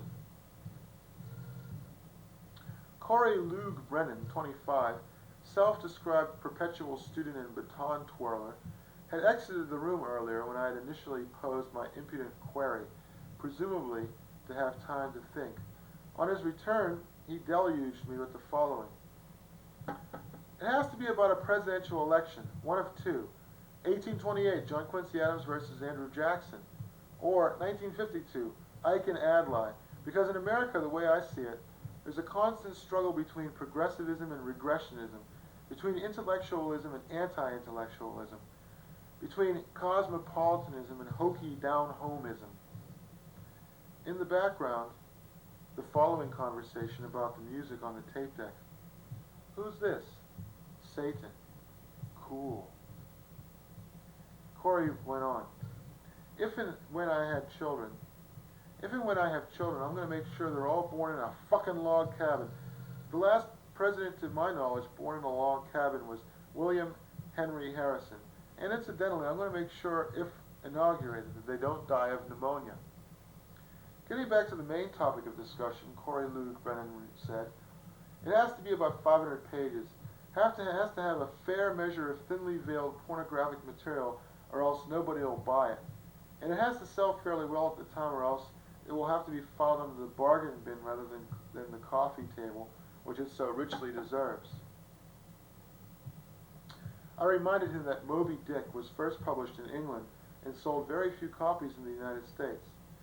He argued that this approach to great literature not doing well was fine in the 19th century, but that times had changed and resumed. But seriously, the Great American Novel must sell moderately well at the time, embrace sophisticated and anti-sophisticated values, and feature a goodly measure of larger-than-life personalities that the American public can readily identify with or despise. Identify with, i.e. Andrew Jackson, Ike Eisenhower, or despise, i.e. John Quincy Adams Stevenson. And then I'll make some stupid banal comment like, that's the way I'll see the whole thing. Classic struggles in American society are embodied in this whole thing. In one sentence, the American public is never seen in a stronger light than in the ridiculous hoopla which has surrounded presidential elections since the year dot. That's it. That's my editorial guidelines. We had a discussion about our literary interests. I told him at one time I had studied epic poetry. In fact, 11 years later, I spoke with him. He said, hey, what about that epic poem that you were talking about, you were writing? How come you never did anything with that? When we first met, that's what we talked about. He seemed pleased with this revelation. He had studied classics. Somehow the talk turned to Paradise Lost. He asked me what verse scheme that was written in. I, lamely and by now somewhat drunkenly, said, "Why, the immortal Miltonic line, of course," having forgotten, in my befuddlement, that the thing had been written in blank verse. By now it was close to 4 a.m. I was offered a ride home, which I eagerly accepted, but delayed my benefactor, who I believe was Kate, by asking a few people who were there clustered around the door, presumably also on their way out, the question, "What is the great American novel?" "Sex and Power," said Miles, age 21, student. "Life," said Eden, age 25, student. "Life in general, the meaning of life," says Susan, age 19, student. The following afternoon, I spoke to Lang Zenner, manager of a band now defunct called the Archbishop's Enema Fetish, on the phone. His reply, all things considered, was surprisingly pacific. "The Cola Wars," he said. The following day, I got another call. I got a call from another person involved, howsoever peripherally, in the world of music. His reply was as follows. "A great American novel, let's see, some kind of work going on, though it might have something to do with the very rich. Something to do with people working hard and becoming very rich." This is my old buddy Dave.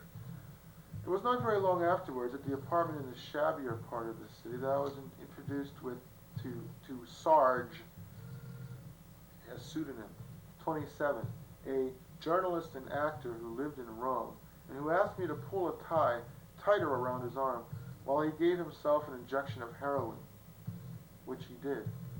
Well pleased, he told me the following.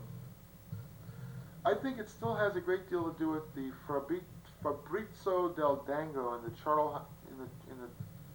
Charterhouse of Parma. It would be a sort of autobiographical. The great American novel involves experience and travail. The anti-hero protagonist as a semi-autobiographical character who encounters various strange or life-threatening revelatory experiences. That's the great American novel as I see it. How a protagonist goes through various encounters and coming out of the experience somehow enlightened. Dunno whether in a pessimistic or an uplifting way. Much more anticlimactic than these Mailer-esque writers. The great American novel brings to mind Hemingway and Fitzgerald and that whole egomaniacal type concept. The Ghostwriter was the only thing of Roth's I enjoyed, other than pornographic bits from Portnoy's Complaint and his depictions of the desperate age of masturbation. We went to the spacious roof of this apartment building where Sarge told a story about how he and his other guest had gone to Roxbury to buy drugs, and when the shotgun came out, the guest got under the seat of the car and cowered, while he, Sarge, calmly kept his senses. Now here is where the stalking the hippogriff was originally to have ended, but then there was some additional supplementary material, which I think I'll have just barely enough time to get through before the end of this evening's presentation. I spoke to John Haddad the following day, and he said, it would have to be about the Civil War period, encompassing man against his environment. At this stage of the game, I would have to say TV to be current. His fiancée Paula, now his wife, said, peanuts. The next day I got a strange phone call. Is Joe there? What number are you trying to dial? 47. Oh, hi, my name is Joe. Joe what? No answer. He hangs up and calls back. Hi. I'm not interested in talking to a stranger. What's your name? I said. Alexander, Joey Alexander. I then asked him the question. He said, it sucks. I said, it sucks? He said, it's sex. And he hangs up. Strange crank call. The very same evening, Bill Tivenin invited me to a party on Beacon Hill. No, Bill Ruane invited me to a party on Beacon Hill. He had only to hint that there was food available, and there I was. It was not of the best, but there was, I dimly recall, turkey and roast beef. Half stuffy, half hip, the guests mingled. Prior to the party, I had gone to a concert and asked the band who was playing there the question, and the band member, Sean, said, I don't know, I think the great American novel would be about What people think America is and what it should be, and it's people's idea of what America is what makes America a great country. I think there's an American spirit that makes America what it really is. It boils down to spirit. Sean, 25, was a musician. His friend Mark Lane, a roadie, age 21, said, "It should be about how life should be taken more without the material values that we take it for today, because we could find out that life in a simpler frame of mind could be much easier than what we make it today. That should be enough. It's a shame it's not like that, though." Chris O., age 23, travel agent, said, "It's about people treating people good, not worrying about them being different, and treating them right, and not being prejudiced against them, and accepting everybody the way they are and the way they look." Running into Bill, I learned about this party given by the niece of a mildly famous writer millionaire. So I went to this party, where was it? Right near Newbury Street in Boston. Ich weiß nicht, was soll es bedeutet, dass ich so traurig bin. Maybe you could put that in. A guy who crashes his car into the Grand Canyon because he's distracted by a beautiful naked blonde. It would be a Chevy, maybe a Buick. His life flashed before his eyes. It would be 800 pages long. Mary's boyfriend, Ted Widmer, said, "I prefer Chrysler products myself. Maybe it should be about Billy on his scooter crashing into the Central Square subway pit." Moose of Moose and the Mudbugs said, "The great American novel, you want a title or the whole story?" He winked at our host, Lisa. Lisa said, shortly before I left, "Europe." Henry James wrote the great American novel. It's all about Europe. I talked to this former musician, and I asked him the question, and he said, "Today's great American novel. Today's great American novel, eh?" This is Billy Bacon, I guess. He examined an album entitled Dead Man's Curve, The New Girl in School by Jan and Dean, and then said, "It's taking heavy thought, because when you said the great American novel, I just flashed to the National Enquirer. What's on the cover of the National Enquirer? The great American novel of today would be a yuppie novel. You know, Holden Caulfield is a bank executive now, and you know he doesn't understand his kids, just like he didn't understand his father. So when his kid skateboards up the side of the condominium, he gets kind of upset. Instead of giving him a good belt in the mouth, he just has the tools of modern psychiatry, which aren't any good anyhow. You could investigate psychiatry as religion. Acolytes, sacrifices, passing the torch. Wilhelm Reich demonstrated clearly why Freud was full of shit, because Freud would never actively interrogate his patients, so true analysis was denied. Disadvantages are advantages." The last person I asked, well, second to last, this fellow named Dan Saltzman from the band Christmas. He said, "The great American novel,"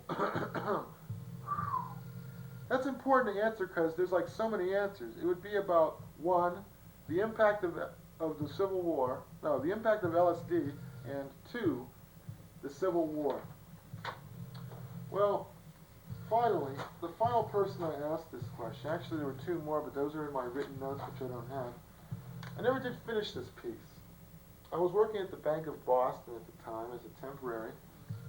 The last person I asked was a fellow named Don, who was a mail clerk at the Bank of Boston at the time, and he said it would trace the extinction of American Indians and look at it from their point of view.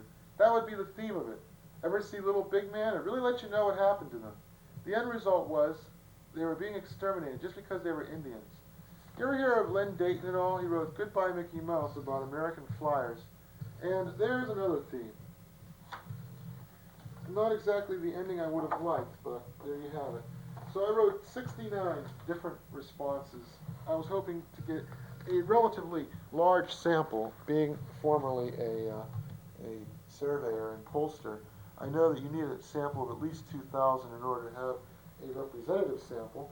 And I wanted to get a rather large sample of responses, but I found that I had to abandon this project because, well, I just sort of lost interest in it after a while because too many people were just talking about stuff that, was au courant at the time. Like they were limiting their replies to stuff that was contemporary and not really seriously addressing the question. and a lot of blue-collar types who supposedly would be representative and who I would want to ask this question, they didn't really have any interest in answering it. And of course, the academic people had lengthy answers. So, but the thing is, they weren't very representative as a whole.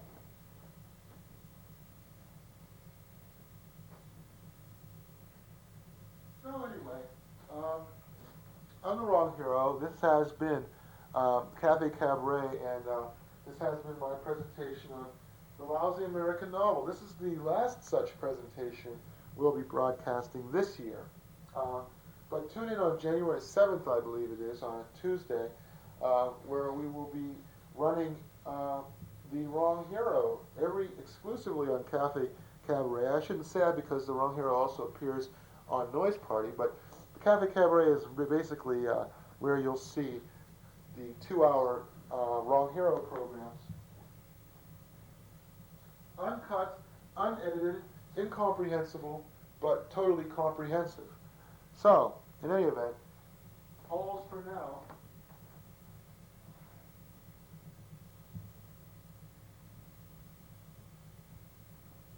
I'm going to be late for work.